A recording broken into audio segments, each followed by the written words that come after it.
খারিজ বা নামজারি রাষ্ট্রীয় অধিগ্রহণ ও প্রজাস্বত্ব আইন 1950 এর 143 ধারা মোতাবেক কোনো ব্যক্তি কোনো জমির মালিকানা লাভ করার পর নতুন মালিকের নাম সংশ্লিষ্ট খতিয়ানে অন্তর্ভুক্ত করা বা তার নিজ নামে নতুন খতিয়ান খোলার বা রেকর্ড হালনাগাদকরণের যে কার্যক্রম তাকে খারিজ নামজারি বা মিউটেশন বলে। সাধারণত দীর্ঘ সময়ের ব্যবধানে জরিপ বিভাগ কর্তৃক ভূমি জরিপের মাধ্যমে রেকর্ড বা খতিয়ান সংশোধন প্রক্রিয়া পরিচালিত হয়।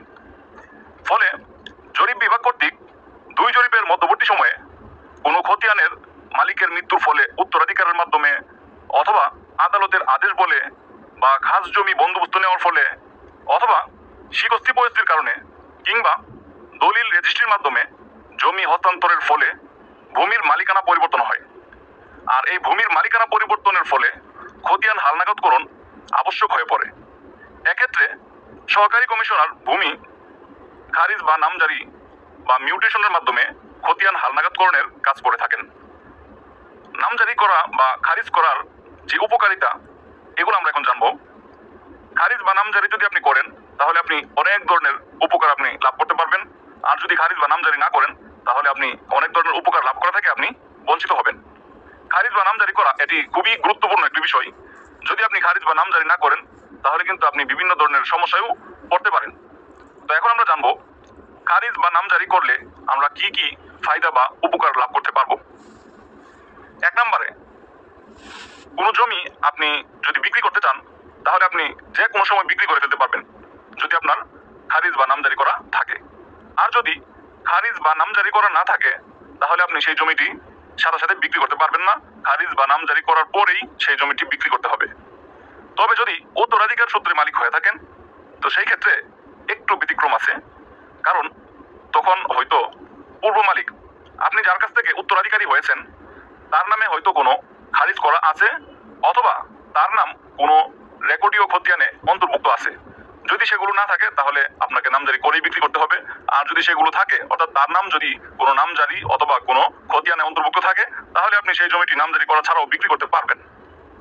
দ্বিতীয় যে উপকারটি হবে, ভূমির মালিকানা হালনাগাদ হবে। 3 নম্বর, ভূমি উন্নয়ন কর বা খাজনা প্রদান করা সহজ হবে। 4 নম্বরে, খতিয়ান হালনাগাদ থাকার ফলে জরিপ কাজে সুবিধা হবে। মনে করুন আপনি একটি জমি ক্রয় করলেন, আর ক্রয় করার পরেই যদি আপনার এলাকায় জরিপ কাজ শুরু হয় তখন যদি আপনার নামে খারিজ করা না থাকে তাহলে কিন্তু সেখানে আপনার নাম নতুন খতিয়ানভুক্ত করতে গিয়ে একটু ঝামেলা হতে পারে। তো সেই ক্ষেত্রে আপনি যাতে কোনো ধরনের কোনো সমস্যায় না পড়েন সেজন্য আপনি জমি কেনার পরপরই অথবা জমির মালিকানা লাভের পরপরই আপনি খারিজ করে নেবেন। খারিজ করার ফলে আরো যে উপকারগুলো হবে, সরকারের খাস জমি সংরক্ষণের সুবিধা হবে, নদী পয়স্তিজনিত কারণে রেকর্ড সংশোধন হবে। তারপর মূল মালিকের মৃত্যুতে উত্তরাধিকারীগণের মালিকানার নির্দিষ্ট অংশ সম্বলিত খতিয়ান প্রস্তুত হবে। অর্থাৎ যদি আপনি উত্তরাধিকার সূত্রে মালিক হন তাহলে আপনি যদি খারিজ করে নেন তখন আপনার যে অংশটি আছে সেই অংশটি আপনার নামে রেকর্ডভুক্ত হবে এবং সেই অংশটি যে আপনার সেটি চিহ্নিত হয়ে যাবে। তারপর রেজিস্ট্রিকৃত দলিল মূলে জমি হস্তান্তরের কারণে ক্রেতা বা গ্রহীতার নামে খতিয়ান প্রস্তুত হবে। যদি আপনি রেজিস্ট্রি করে কোনো জমির মালিক হন তখন আপনি যখন খারিজ করে ফেলবেন তখন আপনার নামে নতুন খতিয়ান প্রস্তুত হবে। তাছাড়া মামলা মোকদ্দমা থেকে রক্ষা পাওয়া যাবে এবং বিক্রেতা আপনার ক্রয়কৃত জমি দ্বিতীয়বার বিক্রি করতে পারবে না। এখানে কিন্তু খুবই গুরুত্বপূর্ণ একটি বিষয় আছে, যদি আপনি খারিজ বা নামজারি না করেন তাহলে কিন্তু রেকর্ডীয় খতিয়ানে পূর্ব মালিকের নামেই তখন মালিকানা থেকে যাবে। আর এই পূর্ব মালিকের নামে যখন মালিকানা থেকে যাবে আপনার কাগজপত্রের মধ্যে বা খতিয়ানের মধ্যে, তখন কিন্তু বিভিন্ন কারণে বিভিন্ন সময় আপনি সমস্যায় পড়তে পারেন। যেমন মনে করুন যদি আপনি অনলাইনে আপনার যে জমিটি আপনি ক্রয় করলেন সেটি যদি সার্চ করে দেখতে চান যে বর্তমানে জমিটির মালিককে, তখন কিন্তু আপনার নাম আসবে না, তখন কিন্তু পূর্ব মালিকের নামই চলে আসবে। কারণ যেহেতু পূর্ব মালিকের নামেই খতিয়ান বা নামজারি করা আছে সেজন্য যদি আপনি আপনার নামে নামজারি বা খারিজ করে ফেলেন তখন কিন্তু আর এই সমস্যাটি আসবে না। তো এছাড়াও আরো বিভিন্ন ধরনের উপকার আপনি লাভ করতে পারবেন।